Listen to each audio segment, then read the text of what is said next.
عاش میں مہدی دوراں کا زمانہ دیکھوں۔ بسم اللہ الرحمن الرحیم، الحمدللہ رب العالمین، وصلی اللہ علی محمد وآلہ الطیبین الطاہرین المعصومین۔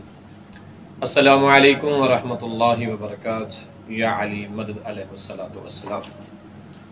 سامعین محترم، ماہ مبارک رمضان جس کا بہترین عمل گناہوں سے بچنا اور تلاوت قرآن پاک کرنا، جس طرح معصوم سے روایت ہے کہ ہر چیز کے لیے کوئی نہ کوئی بہار ہوتی ہے، اور قرآن مجید کے لیے بہار کا موسم ماہ مبارک رمضان ہے۔ آج ایک روایت اور آپ کی خدمت میں نقل کرنی ہے کہ وہ ملعون شیطان جو انسان کو دنیا کی رنگینی میں جکڑ لیتا ہے، ورگلا لیتا ہے، وسواس و خناس کے ذریعے سے ہمیں گمراہ کر دیتا ہے، کیا کوئی ایسی چیز بھی ہے، کیا کوئی ایسا اتحار بھی ہے، کیا کوئی ایسا آلہ بھی ہے کہ جو ہمارے پاس ہو اور شیطان کا وار ہم پہ نہ چلے، بلکہ وہ چیز جو ہمارے پاس ہو اس کے ذریعے سے ہم شیطان پہ وار کر دیں؟ کوئی سخت ترین ایسا فعل و عمل جو شیطان کی مشکلات میں اضافہ فرما دے۔ خدا صلی اللہ علیہ وآلہ وسلم سے حدیث مبارکہ نقل ہوئی، آپ فرماتے ہیں کہ شیطان کے اوپر قرآن پاک پر نگاہ کرتے ہوئے اگر کوئی شخص قرآن کی تلاوت کرتا ہے، اس سے سخت ترین وار، اس سے سخت ترین چیز شیطان کے لیے کوئی نہیں ہو سکتی۔